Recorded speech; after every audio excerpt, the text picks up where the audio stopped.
আগেকার জমিদার ব্যক্তিরা টাকার বিনিময়ে এরকম মেয়ে এনে বাড়িতে বাসায় লাচাতো। তারা টাকার বিনিময়ে মেয়েদের সাথে আনন্দ উল্লাস করত এবং অনেক মাতিয়ে রাখতো তাদের সামাজিক সাম্রাজ্য। এরকম খানকি বেলজ্জা বেশরম এরকম নাচে কিভাবে? তাদের কি মান সম্মান কিছু নেই কে? তারা কি সোশ্যাল মিডিয়া ভাইরাল হতে আসে?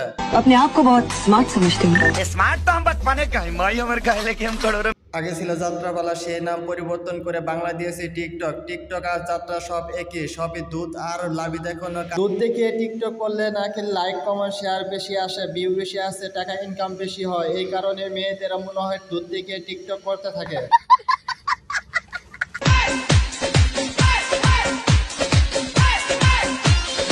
शाबाश बेटा। নির্লজ্জ মেয়েটি পাশা নড়ায় দুধ নড়ায় কি বুঝাতে চা? তার প্রতি আকর্ষণ করতেছে নাকি আমাদের? টিকটক একটি ভালো প্ল্যাটফর্ম। এই প্ল্যাটফর্মের মাধ্যমে মানুষের প্রতিভা দেখা আর অনেক অনেক খারাপ মহিলা এসে বিভিন্ন ধরনের টিকটক করে খারাপ কিছু আকার প্রকৃতি দেখে হেরে টিকটকটি প্ল্যাটফর্মটি নষ্ট বানাইছে। ভিডিওটি ভালো লাগলে অবশ্যই লাইক কমেন্ট শেয়ার করবেন, চ্যানেলটি সাবস্ক্রাইব করবেন।